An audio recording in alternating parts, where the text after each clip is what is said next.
할렐루야. 오늘 하루도 잘들 보내셨습니까? 오늘부터 갈라디아서를 3주에 걸쳐서 공부를 하게 됩니다.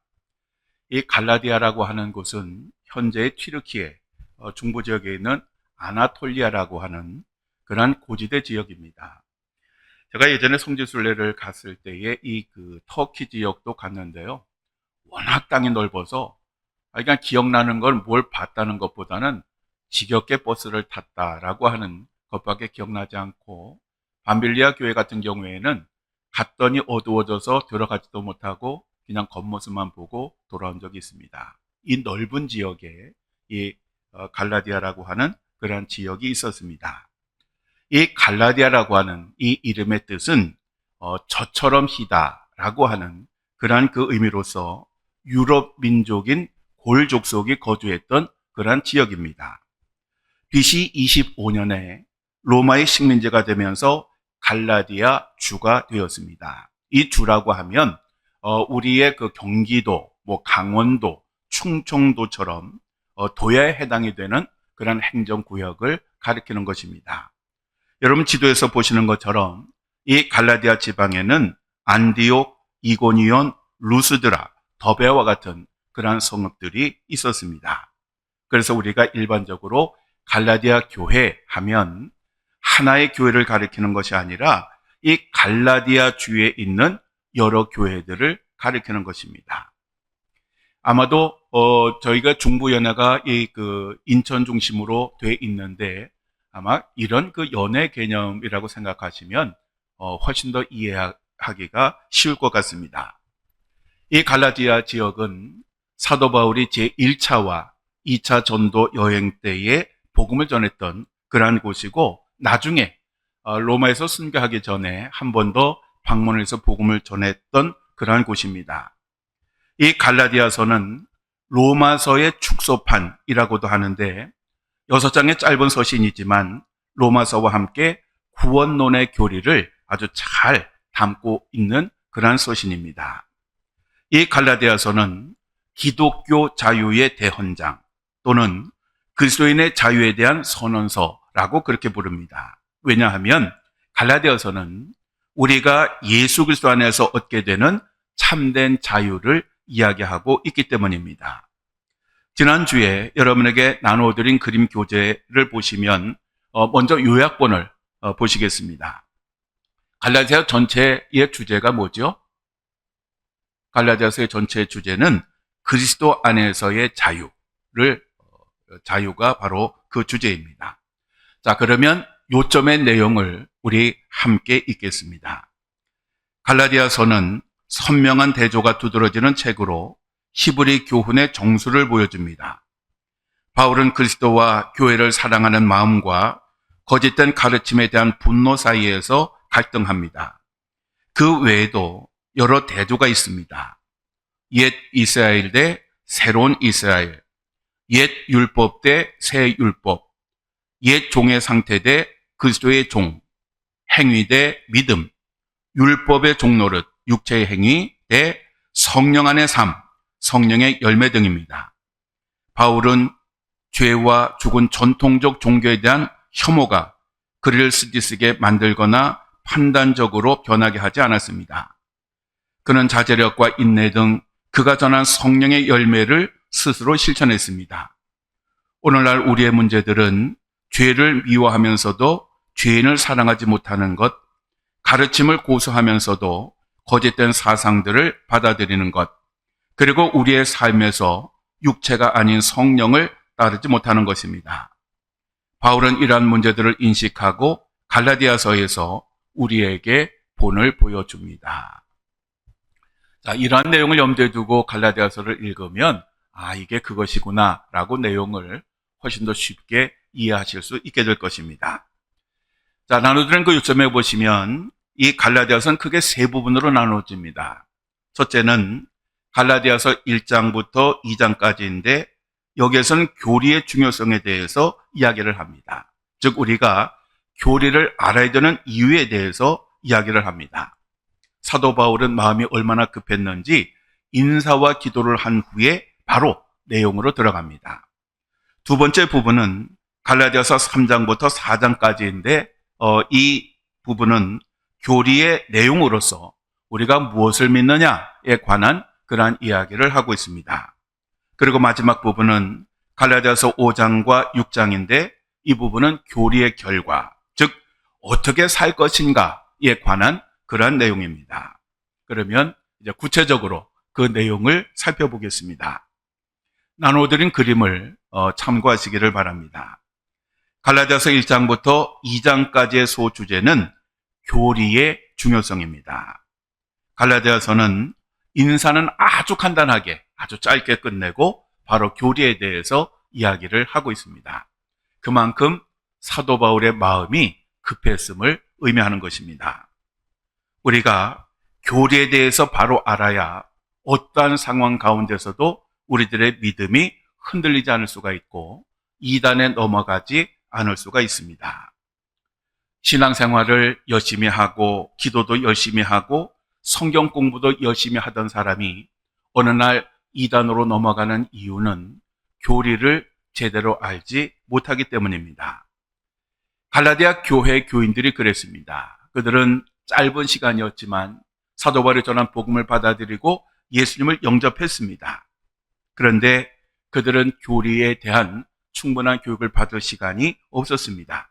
그래서 교리를 잘 몰랐기 때문에 유대주의자들이 전하는 그 이야기를 듣고 거기에 넘어갔던 것입니다. 세부적인 내용을 보면 갈라디아서 1장 1절에서 5절까지의 말씀은 일반적인 서신의 형태와 같이 개인적인 인사와 기도에 관한 것입니다. 사도 바울은 먼저 자기 자신을 소개함으로써 서신을 시작하였습니다. 그림에 보시면 보내는 사람 이렇게 되어 있는데 사도 바울은 자신을 가리켜서 사람에게서 난 것도 아니요 사람으로 말미암은 것도 아니요 오직 예수 그리스도와 그를 죽은 자 가운데서 살리신 하나님 아버지로 말미암아 사도된 바울 이렇게 표현을 하고 있습니다. 사도 바울이 이처럼 장황하게 자신을 설명한 이유는 갈라디아 교회에서 그 교인들의 믿음을 흔들었던 유대주의자들이 사도 바울이 전한 그 복음에 대한 신빙성을 떨어뜨리기 위해서 사도 바울의 사도권에 대해서 문제를 제기하였기 때문입니다. 즉 그들은 갈라디아 교회 교인들에게 사도는 바울이 아니다. 그가 사도 바울이 사도라고 이야기하는 것은 잘못된 것이다라고 그렇게 이야기를 했던 것입니다. 물론 바울은 예수님께서 직접 선택하신 12명의 제자 가운데 한 사람이 아닙니다. 오히려 우리가 잘 아는 것처럼 이 바울이 예수님을 영접하기 전에는 오히려 교회를 아주 결사적으로 박해하던 그러한 사람이었습니다. 바로 이러한 바울을 하나님께서 부르시고 거듭나게 하시고 이방인의 사도로 세우신 것입니다. 사도 바울이 좋아서 사도가 된 것이 아니라 하나님의 계획과 섭리를 따라서 그가 사도로 부름을 받은 것입니다. 그래서 사도 바울이 이렇게 자기 자신을 소개한 후에 갈라디아 교인들에게 문안 인사를 하는데 그 문안 인사를 기도로 대신합니다. 곧 우리 하나님 아버지와 주 예수 그리스도로부터 은혜와 평강이 있기를 원하노라 라고 했습니다. 사도 바울의 서신서들을 보면 대부분 수신자들에게 은혜와 평강이 있기를 기원합니다. 여러분 이 순서를 기억해야 됩니다. 은혜와 평강, 평강과 은혜가 아니라 은혜와 평강입니다. 은혜라고 하는 것은 대가에 대한 것이 아니라 선물을 의미하는 것입니다. 즉 은혜는 주는 사람이 줄 것인가 말 것인가를 결정하는 것입니다. 하나님은 독생자 예수 그리스도를 통하여 우리들에게 아주 놀라운 은혜를 먼저 베풀어 주셨습니다. 이것은 우리가 은혜를 받을 만큼 뭔가 잘했기 때문에 주신 것이 아니라 그냥 값 없이 하나님의 뜻에 의해서 선물로 주신 것입니다. 그리고 평강이라고 하는 것은 하나님이 주신 은혜로 말미암아 하나님과의 사이에서 누리게 되는 화평을 의미하는 것입니다.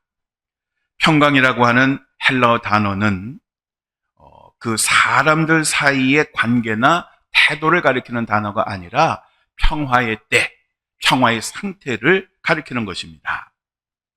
우리가 하나님의 은혜를 받기 전에는 하나님과 원수의 관계였습니다. 왜냐하면 죄 때문이었습니다. 하나님은 거룩하신 분이신데 우리 인간이 죄를 지었기 때문에 하나님과의 그 관계는 깨어지고 에덴 동산에서 쫓겨나게 됩니다. 즉 이때부터 하나님과 인간 사이의 관계는 단절이 되었습니다.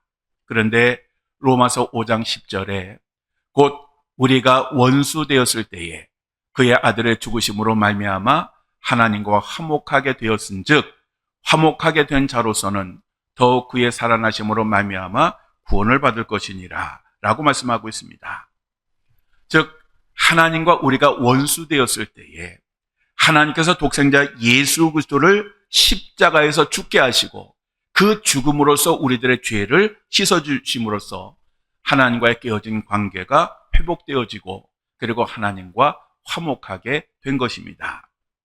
바로 이러한 은혜를 깨달은 사람, 바로 이러한 사람들이 하나님과 화평, 화목을 누리게 되는 것입니다. 그래서 그 화평과 은혜, 이 둘 중에 은혜가 먼저 와야 됩니다. 즉 은혜라고 하는 것은 원인이고 평강이라고 하는 것은 결과를 가리키는 것입니다. 평강이 먼저 생긴 것이 아니라 은혜로 인해서 평강이 주어진 것입니다. 사도 바울은 예수 그리스도의 십자가 죽음으로 인하여 얻게 되는 이러한 하나님의 은혜와 평강을 모든 사람들이 알고 누리기를 그렇게 소원하고 기도했던 것입니다. 이어서 사도 바울은 복음에 대해서 이야기합니다. 복음이라고 하는 헬라어 단어는 유앙겔리온이라고 하는 것인데 굿뉴스, 가스펠이라고 하는 그러한 의미입니다. 즉 이것은 영원히 죽을 수밖에 없는 죄인이 예수님을 믿어 구원을 받고 영생을 얻게 되었다라고 하는 그러한 소식입니다. 영원히 죽을 수밖에 없는 죄인에게 살 길이 열렸다라고 하는 것만큼 좋은 소식은 없습니다. 여러분 언제 죽을지 몰라서 하루하루를 살아가는 그러한 사형수들에게 있어서 가장 극적이고 가장 기쁜 소식이 무엇이겠습니까? 며칠간의 규율을 얻거나 아니면 좋은 그런 음식을 제공받거나 가족들과 면회를 하는 것도 기쁜 소식이겠지만 가장 기쁜 소식은 그들의 모든 죄가 사함을 받고 석방이 되는 것, 바로 이것만큼 기쁜 소식은 없을 것입니다. 하나님께서 우리들에게 이러한 기쁜 소식을 주신 것입니다. 그리고 그 구원의 방법은 예수 그리스도의 십자가 죽음입니다. 그래서 사도 바울은 이러한 은혜를 베풀어 주신 그 하나님께 영광을 돌리고 있습니다. 유대주의자들은 이 갈라디아 교회에 들어와서 두 가지 문제를 제기하였습니다. 그림에서 보시는 것처럼 하나는 율법이고 또 다른 하나는 바울의 사도권이었습니다. 즉 율법주의자들의 교회에 들어와서 한 얘기가 뭐냐 하면 모세의 율법과 전통을 지키지 않으면 구원을 받을 수 없다라고 주장을 했고 특별히 갈라디아 교회 성도들에게 복음을 전해준 사도 바울은 가짜 사도라고 공격을 했습니다. 그들이 바울의 사도권을 공격한 이유는 그렇게 함으로써 바울이 갈라디아 교회 교인들에게 전한 그 복음의 내용을 의심하게 하려고 했던 것입니다. 이러한 주장에 대해서 사도 바울은 구원이란 복음, 즉 행위가 아니라 믿음으로만 구원을 얻는다라고 반박을 하였습니다. 그러면서 다른 복음은 없다라고 그렇게 선언하였습니다. 다른 복음이라고 하는 말은 또 다른 복음을 의미하는 것이 아니라 잘못된 복음, 왜곡된 복음, 복음을 가장한 거짓이라고 하는 그런 의미입니다. 즉 우리가 잘못 이해하면 이 다른 복음이라고 하는 말을 예를 들어 짜장면이나 짬뽕 뭐 이런 식으로 그렇게 이해하는데 그 말이 아니라 가짜 복음. 그러니까 유대주의자들이 전한 그 내용 자체가 완벽하게 거짓이라고 그렇게 선언을 한 것입니다. 사실 사도 바울은 이 갈라디아서를 기록할 때 보통 화가 났던 것이 아닙니다. 왜냐하면 그가 갈라디아에서 복음을 전할 때에 많은 사람들이 그 복음을 듣고 너무너무 감격했어요.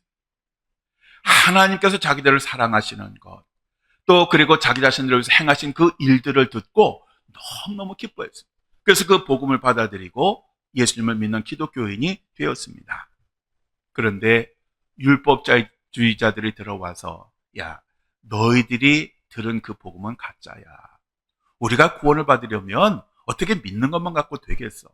우리가 율법 잘 지키고 전통을 잘 지켜야 구원을 받을 수 있어. 그러니까 그렇게 그러한 이야기를 하지 않은 사도 바울은 가짜야라고 그렇게 이야기를 했던 것입니다. 여러분, 율법이라고 하는 것이 무엇입니까? 이 율법이라고 하는 것은 10계명으로부터 시작이 되었고 나중에는 613개의 항목이 되었습니다. 이 율법이라고 하는 것, 사도 바울은 어려서부터 굉장히 이 율법에 대해서 철저히 교육을 받았고 그리고 이 율법대로 살려고 아주 몸부림치며 노력을 했습니다. 특별히 사도 바울은 어려서부터 유명한 가말리엘 학파에서 공부를 배운 그 가말리엘 출신이었습니다.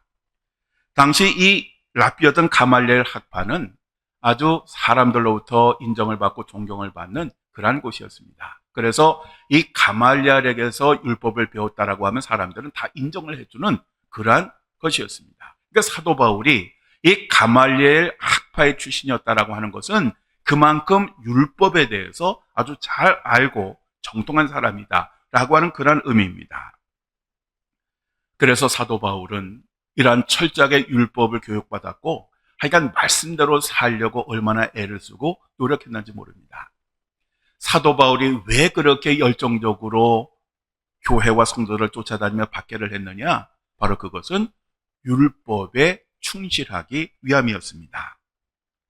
물론 우리가 하나님을 믿는다면 하나님이신 율법을 지키는 것은 당연한 것입니다. 우리 예수님은 내가 율법이나 선지자를 폐하러 온 줄로 생각하지 말라. 폐하러 온 것이 아니요 완전하게 하려 함이라 라고 말씀하셨습니다. 즉 예수님은 율법의 폐지자가 아니라 율법의 완성자였습니다. 그러니까 율법을 지키는 것은 당연한 것입니다. 그런데 우리가 잊지 말아야 될 것은 율법을 지키는 것이 구원의 조건이 절대로 아니라고 하는 것입니다. 왜냐하면 이것은 하나님의 놀라운 은혜입니다.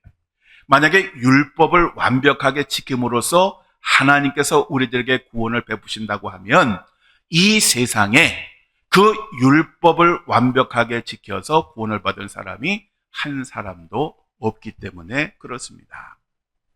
우리는 오직 하나님의 은혜로만 구원을 받을 수가 있습니다.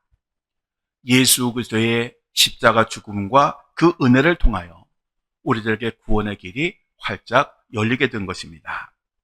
사도 바울은 예수님을 영접하기 전까지는 이 진리를 몰랐어요. 그냥 율법 잘 지키면 자동적으로 구원을 얻는 것이라고 생각을 했지만 예수님을 만나고 나서 진리를 깨닫고 보니 그 영적인 눈이 열리고 보니 자기 자신이 얼마나 하나님 앞에 큰 죄인인가 하는 것을 깨닫게 됩니다.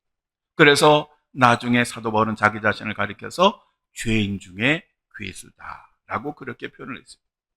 그러니까 하나님의 눈으로 봤더니 자기 자신은 절대로 구원함을 받을 수 없는 그러한 사람이었던 것입니다. 그런데 그러한 사람이 예수 그리스도로 말미암아 구원을 얻게 된 것입니다. 그래서 사도 바울은 예수님의 그 십자가 죽음과 부활이 자기 자신에게 최고의 복음이었고 이 복음으로 말미암아 살게 된 것이 얼마나 좋은지 그래서 죽을 때까지 이 복음을 전하는 그런 삶을 살았던 것입니다. 그가 받은 이 하나님의 은혜는 도저히 갚을 수 없는 그러한 은혜였습니다. 그래서 죄가 깊은 곳에 은혜도 깊다고 사도 바울은 이러한 자기 자신이 얼마나 큰 죄인인지를 깨달았기 때문에 평생 동안 하나님의 은혜로 하루하루를 살았던 것입니다. 마틴 루터가 중세시대에 종교개혁을 했습니다. 그가 종교개혁을 한 이유가 뭐냐? 그것은 당시 로마 가톨릭 교회가 다른 복음을 전하고 있었기 때문입니다. 당시 가톨릭 교회는 선행을 통한 구원을 강조했습니다. 그래서 사람들을 이것으로 속여서 부를 축적해 나갔습니다. 그래서 마틴 루터는 이 다른 복음, 이것은 복음이 아니기 때문에 우리 성경으로 돌아가자고 주장을 하면서 종교개혁을 일으켰던 것입니다. 다른 복음을 가지고는 절대로 구원을 얻을 수가 없습니다. 여러분, 우리가 이단이라고 하는 이 단어는 한자어인데, 한자어를 보면 달을 이자에 끝 단자를 씁니다. 즉 이단이란 뭐냐? 끝이 다르다라고 하는 뜻이고, 갈라디아서의 표현에 의하면 다른 복음입니다. 하나님을 이야기하고 예수님을 이야기하고 성령님을 이야기하고 교회를 이야기한다고 복음이 아닙니다. 처음부터 끝까지 똑같아야 돼요. 처음부터 끝까지 하나님을 향해 있어야 돼요. 근데 이단들은 처음은 하나님을 향합니다. 근데 마지막 부분에 보면 교주를 향하게 됩니다.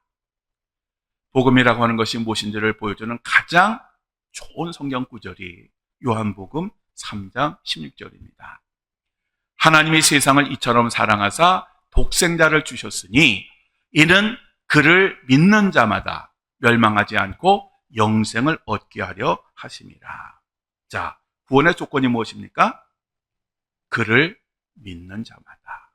즉 구원의 조건은 행위가 아니라 오직 믿음입니다. 예수님이 십자가에서 우리를 대신해서 죽으신 것은 율법으로는 절대로 안 되기 때문에 우리를 위해서 죽으신 것입니다. 그래서 그 십자가 대속의 죽음을 통해서 예수님은 그 율법을 완성하셨고, 이제는 그러한 것을 통해서 우리가 구원에 이르게 된 것입니다. 여러분, 좀 아주 극단적으로 표현하면 우리가 율법 지키지 않아도, 할례 받지 않아도 우리 구원받을 수가 있습니다. 우리가 신앙생활 하면서 11조를 안 한다고, 교회에 제대로 출석하지 않는다고, 아니면 술과 담배를 계속해서 피운다고 구원을 받지 못하는 것이 아닙니다. 분당에 가면 김병삼 목사님이 담임 목사로 있는 만락교회가 있습니다. 이 만락교회는 우리나라 최초로 금연실을 설치했습니다. 즉 교회에서 정식으로 담배를 피울 수 있도록 아예 자리를 마련해 준 것입니다. 이것 때문에 굉장히 많은 말들이 있었는데, 이 흡연실을 교회에 만든 이유가 뭐냐 하면 담배를 피우고서라도 예수님 믿어라 라고 하는 것이고, 즉 그 담배를 끊지 못해서 교회에 나오지 못하는 사람들이 교회를 나오도록 한 것입니다. 그리고 그 김병삼 목사님의 그 의도는 뭐냐 하면, 그들이 정말 예수님을 믿게 되면 누가 끊지 말라고 해도 담배를 끊게 될 것이다 라고 하는 것이었습니다. 여러분, 술 먹는다고 담배 피운다고 구원 못 받는 거 아닙니다. 만약에 술 먹고 담배 피우면 구원 못 받는다고 주장한다고 하면 그 사람은 이단입니다. 성경을 제대로 모르는 것입니다. 왜냐하면 성경에는 절대로 그런 말이 없기 때문에 그렇습니다. 자, 그러면 이 갈라디아 교회 성도들이 유대주의자들의 이야기를 듣고 왜 그렇게 쉽게 그들이 받은 복음을 포기하고 그들이 이야기하는 것을 따랐을까요? 왜 그랬을까요? 그것은 아주 중요한 이유가 있습니다. 즉 그들은 자기 자신들의 죄가 큰 것까지는 이해를 합니다. 그런데 예수님을 믿기만 하면 구원을 얻는다라고 하니까 이걸 너무 쉽게 생각했습니다. 그래도 우리가 큰 죄인인데 뭔가 그 죄값을 치르기 위한 뭔가를 해야 우리가 구원을 받지 않겠느냐라고 하는 그러한 생각을 하고 있었는데, 유대주의자들이 들어와서 율법을 지키고 할례를 받아야 구원을 받는다라고 하니까, 그러면 그렇지, 우리가 뭔가 해야지, 어떻게 우리가 믿기만으로 구원을 얻겠느냐라고 그렇게 생각을 했던 것입니다. 그렇지만 만일 행위로 구원을 얻을 수 있다면 그것은 은혜가 아닙니다. 대가일 뿐입니다. 근데 사람은 정말 간사해서 잘 믿다가도 무슨 이야기를 들으면 의심을 하게 됩니다. 여러분, 그림에 보시면 사도 바울 그 뒤에 세 사람이 갈라디아 교회 교인들인데 그들의 귀가 커져 있습니다. 즉 그들은 쫑긋하면서 유대주의자들의 이야기에 귀를 기울이고 있는 것입니다. 여러분 한번 생각을 해보십시오. 태초에 하와가 어떻게 하다가 마귀에게 넘어가서 선악과를 따먹고 죄를 지었습니까? 사실 그 마귀를 만나기 이전까지는 하와는 선악과를 따먹을 생각 전혀 없었고 그렇게 할 필요도 없었습니다. 근데 마귀가 와서 이렇게 말을 합니다.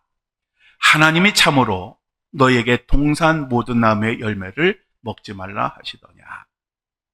그러니까 전혀 의심하지 않았던 건데 하나님께서 이걸 먹으면 죽는다고 말씀하셨는데 이것을 의심하지 않았습니다. 그런데 마귀가 와서 정말 모든 나무의 열매를 먹지 말라 하시더냐, 하나는 좀 먹을 수 있지 않느냐, 이렇게 이야기를 한 것입니다. 그러면서 마귀가 단언을 한 게 뭐냐 하면 너희가 결코 죽지 아니하리라.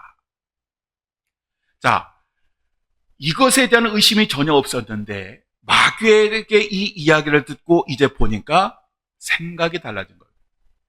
먹음직도 하고 보감직도 하고. 그래서 하와가 거기에 손을 댑니다. 여러분, 성경을 잘 보셔야 됩니다. 마귀가 억지로 하와에게 먹인 것이 아닙니다. 그 하와의 얇은 귀를 이용해서 하나님의 말씀을 의심하게 했고 스스로 그것을 따먹도록 했던 것입니다. 사도 바울은 예수님의 그 복음을 받아들였다가 유대주의자들의 그 이야기를 듣고 흔들리고 넘어가는 그 사람들을 보면서 너무너무 속상했습니다. 그래서 사도 바울이 이렇게 이야기를 합니다. 이제 내가 사람들에게 좋게 하랴 하나님께 좋게 하랴, 사람들에게 기쁨을 구하랴. 내가 지금까지 사람들의 기쁨을 구하였다면 그리스도의 종이 아니니라. 사도 바울이 이렇게 말한 이유가 있습니다. 그것은 유대주의자들이 뭐라 그러냐 하면 만약에 사도 바울이 너에게 복음을 전할 때에 그 힘든 율법을 지켜야 한다라고 하면 너희가 잘 믿지 않을 테니까 그 힘든 것은 싹 빼고 아주 쉬운 믿기만 하면 구원을 얻는다라고 하는 그런 말을 전한 것이다 라고 그렇게 이야기를 했기 때문입니다. 바로 여기에 대해서 사도 바울은 자기 자신은 사람들이 자기 자신을 추종하게 하려고 인간적인 야심에서 복음을 전한 것이 아니다. 자기 자신은 자신을 세우신 하나님의 그 뜻만을 전했을 뿐이다라고 그렇게 이야기를 한 것입니다. 여러분, 그리스도의 종이라고 하는 것은 사람이 아니라 그를 세우신 하나님을 기쁘시게 하는 그런 사람입니다.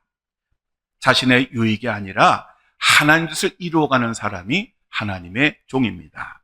이런 의미에서 자신의 유익을 추구하는 이단의 교주들은 절대로 그리스도의 종이 될 수가 없습니다. 뿐만 아니라 하나님이 아니라 자신에게 충성하고 복종할 것을 요구하는 사람들도 그리스도의 종이 아닙니다. 그들은 겉으로는 교회 목자일지 몰라도 결국 그들도 이단과 똑같은 사람입니다. 사도 바울은 다른 복음은 없다라고 선언을 하면서 이렇게 말을 했습니다. 그러나 우리나 혹은 하늘로부터 온 천사라도 우리가 너에게 전한 복음 외에 다른 복음을 전하면 저주를 받을지어다. 우리가 전에 말하였거니와 내가 지금 다시 말하노니 만일 누구든지 너희가 받은 것 외에 다른 복음을 전하면 저주를 받을지어다. 다른 복음을 전하는 사람은 그리스도의 종이 아닐 뿐더러 반드시 하나님의 저주를 받게 될 것입니다. 자, 그리고 갈라디아서 1장 11절에 17절에 보면 사도 바울이 간증을 하고 있습니다. 사도 바울이 자신의 신앙적 체험을 간증한 것은 유대주의자들이 사도 바울이 가짜 사도, 즉 바울의 사도권은 가짜라고 주장을 했기 때문에 자기가 어떻게 그 사도가 되었는지를 설명하기 위해서 자기 자신의 간증을 합니다. 즉 이 간증은 자기 자신을 자랑하기 위해서가 아니라 자기 자신을 세우신 그 주님을 드러내기 위해서 간증을 한 것입니다. 즉 간증이라고 하는 것은 절대로 자기 자랑이 아닙니다.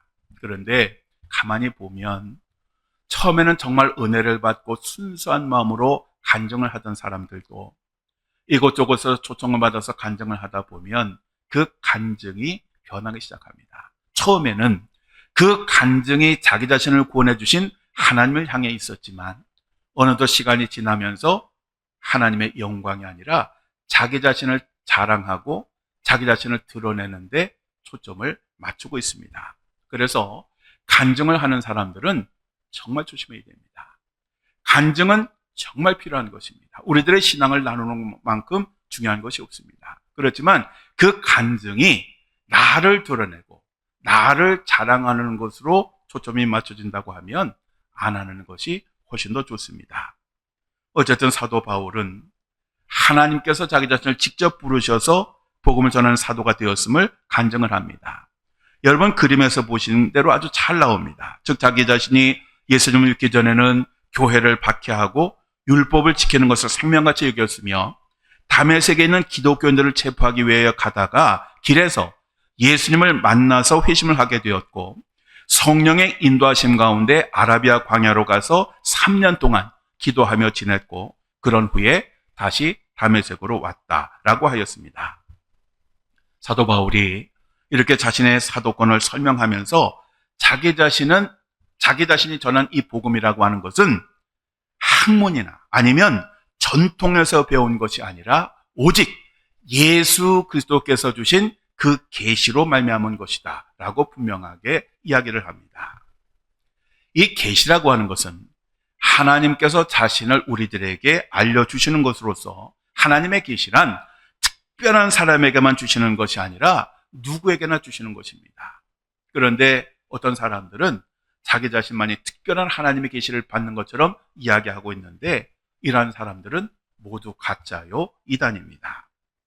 사도 바울은 간증을 통해서 자기 자신이 예수님을 믿기 전까지는 정말 어느 누구보다도 열심히 율법과 전통을 지키려고 노력했고 또 하나님의 그 교회를 파괴하려고 하였고 그리고 그것이 구원을 얻는 것이다라고 생각을 하면서 했는데 바로 이러한 하나님, 이러한 자기 자신을 하나님께서 어머니의 뱃속에서부터 미리 계획하시고 선택하시고 그리고 그를 부르셔서 이방인들에게 복음을 전하는 그러한 사도를 세우셨다라고 그렇게 이야기를 합니다. 그리고 갈라디아서 1장 18절에서 24절에 보시면 사도 바울이 다메섹 도상에서 예수님을 만나고 회심한 후에 3년 후에 예루살렘 교회를 방문하는 그러한 이야기가 나옵니다. 사도 바울은 이때 게바, 즉 베드로와 야고보와 15일 동안 함께 머물면서 교제하고 많은 대화를 나누었습니다. 당시 예루살렘 교회는 최초의 교회였고 후에 초대교회의 중심이 되었습니다. 그리고 베드로와 예수님의 동생이었던 야고보는 예루살렘 교회의 핵심 지도자였습니다. 특별히 야고보는 예수님 동생이었는데 예수님을 믿지 않았습니다. 그런데 예수님의 죽음과 부활을 목격한 후에 예수님의 신실한 제자가 되었고 초대교회의 아주 좋은 지도자가 되었습니다. 이렇게 그들과 15일 동안 교제를 한 후에 사도 바울은 지금의 터키 지역인 수리아를 거쳐서 자기의 고향인 길리기아 지방의 다소로 가서 7년을 지내게 됩니다. 그런데 이 7년을 지내는 동안도 그냥 생활했던 것이 아니라 사람들에게 아주 열심히 복음을 전하는 그러한 생활을 했습니다. 사실 그때까지만 해도 유대에 있는 이 교회들은 이 사도 바울이라고 하는 사람이 전에는 그렇게 기독교를 미워하고 교회를 박해하던 사람이었는데 그가 예수님을 만나서 회심하고 지금은 사람들에게 복음을 전하는 사람이 되었다라고 하는 그 이야기를 듣고 하나님께 찬양을 하였습니다. 그렇지만 그들은 사도 바울의 얼굴을 몰랐기 때문에 그가 누구인지는 알지를 못했습니다. 자, 그렇게 해서 이제 1장이 마무리되고 갈라디아 2장으로 넘어가면 이방인의 사도로 부름을 받은 지 14년 후에 사도 바울이 예루살렘 교회에서 있는 총회에 참석을 하게 됩니다. 이 예루살렘 교회로 갈 때 사도 바울은 바나바와 디도를 데리고 함께 갔습니다. 사도 바울이 예루살렘 교회를 이때 방문한 이유는 초대교회 지도자들과 성도들에게 자기 자신이 전하는 그 복음에 대해서 설명을 하기 위함이었습니다. 왜냐하면 당시 사도 바울의 선교 사역에 대해서 시비를 거는 사람들이 있었기 때문입니다. 그래서 초대교회 지도자들이 오해하지 않게 하기 위해서 이 예루살렘 총회에 참석을 했던 것입니다. 그런데 함께 갔던 디도라고 하는 사람은 공경이라고 하는 그러한 의미의 이름으로서 안디옥 출신의 이방인인 헬라인이었습니다. 그리고 후에 사도 바울이 이 사람은 사도 바울이 전도해서 예수를 믿게 되었는데 후에 바울의 아주 신실한 동역자요. 그리고 그레데 교회의 감독까지 지내게 되었습니다. 이 사도 바울이 예루살렘 총회에 참석하면서 이 디도를 데리고 간 이유는 이방인 기독교인들에게 유대인 기독교인들이 할례를 자꾸 요구하는 것을 염두에 두었기 때문입니다. 왜냐하면 이때 총회에서 이방인 성도들에게는 할례를 받지 않아도 된다라고 하는 그러한 결의가 있었기 때문입니다.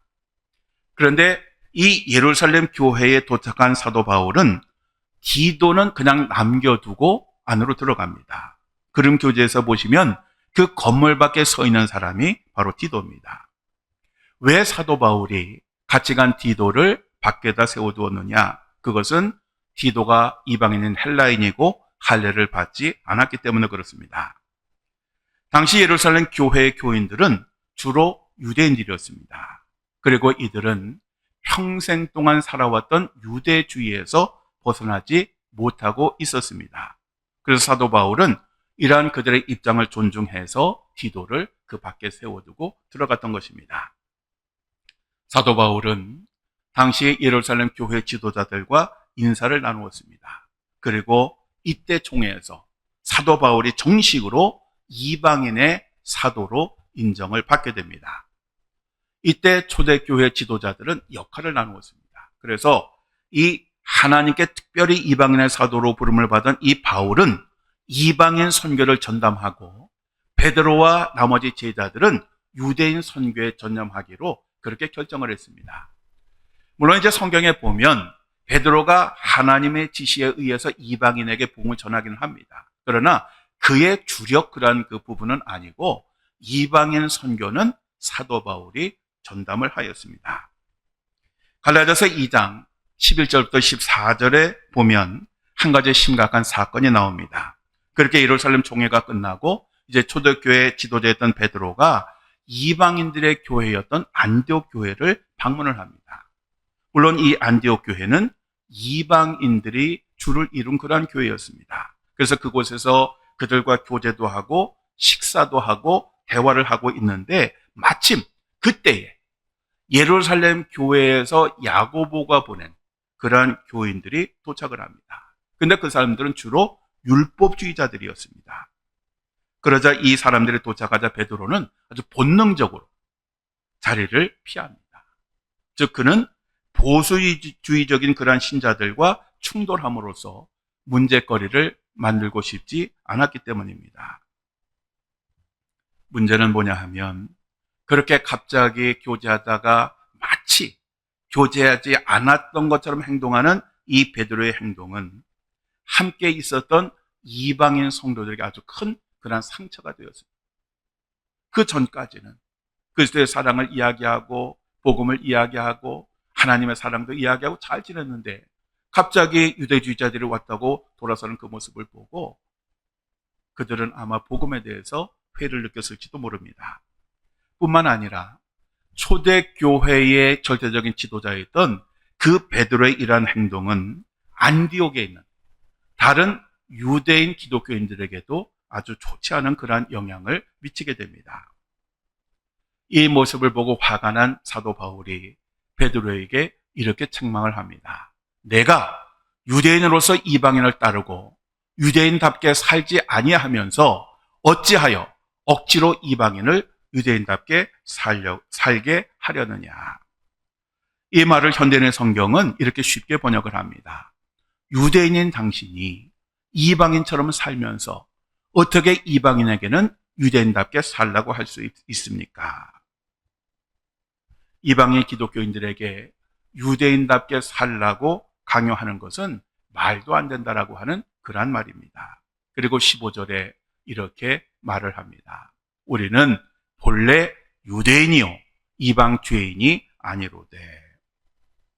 이 말은 유대인들이 선민이라고 하는 것을 자랑하려고 하는 것이 아니라 유대인들이 이방인들을 율법을 지키지 않는다고 죄인 취급하는 것은 독선이고 교만이라고 하는 것을 지적하는 그런 말입니다. 그러면서 그렇게 유대인들이 자랑을 하는 그 율법을 지킴으로써가 아니라 오직 예수 그리스도를 믿는 믿음으로써 의롭게 된다라고 하는 것을 강조하였습니다. 우리가 그 갈라디아서 2장 12절 마지막 부분에 보면 사도 바울이 전한 그 복음을 아주 정리를 하고 있는데요. 특별히 2장 16절에 보면 사람이 의롭게 되는 것은 율법의 행위로 말미암음이 아니요 오직 예수 그리스도를 믿음으로 말미암는 줄 알므로 우리도 그리스도 예수를 믿나니 이는 우리가 율법의 행위로서가 아니고 그리스도를 믿음으로써 의롭다함을 얻으려 함이라. 율법의 행위로서는 의롭다함을 얻을 육체가 없느니라. 자, 율법이나 행위가 아니라 오직 믿음으로 우리가 의로움을 얻고 구원을 얻는다라고 하는 이 주장을 믿음에 의한 의 또는 칭의, justification by faith 이렇게 표현을 합니다. 이게 바로 교리입니다. 칭의의 교리입니다. 우리가 의롭다고 칭함을 받을 수 있는 것은 하나님의 은혜가 먼저 왔기 때문에 그렇습니다. 로마서 3장 23절에서 24절에 보면 모든 사람이 죄를 범하였음에 하나님의 영광에 이르지 못하더니 그리스도 예수 안에 있는 속량으로 말미암아 하나님의 은혜로 값없이 의롭다 하심을 얻은 자 되었느니라. 자, 잘 보십시오. 하나님의 은혜로 값없이 의롭다 하심. 즉 어떤 행위로나 대가를 지불함으로써 의롭게 된 것이 아니라 오직 하나님의 은혜로 값없이 의롭게 되었다라고 하는 것입니다. 그래서 우리가 이런 하나님의 은혜로 하나님을 믿음으로써 하나님과 화목하게 되었고 그렇게 화목하게 되었더니 성화, 즉 우리가 거룩하게 되었다라고 하는 것입니다.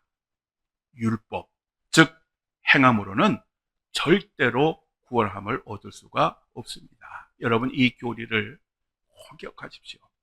오직 하나님의 은혜로만 우리가 의롭다 칭함을 받을 수가 있고 우리가 예수 그리스도를 믿음으로써만 우리가 구원을 받을 수가 있다는 것입니다. 자, 마지막으로 갈라디아서 2장 20절에서 21절까지의 말씀 함께 읽고 마치겠습니다. 내가 그리스도와 함께 십자가에 못 박혔나니 그런즉 이제는 내가 사는 것이 아니요 오직 내 안에 그리스도께서 사시는 것이라.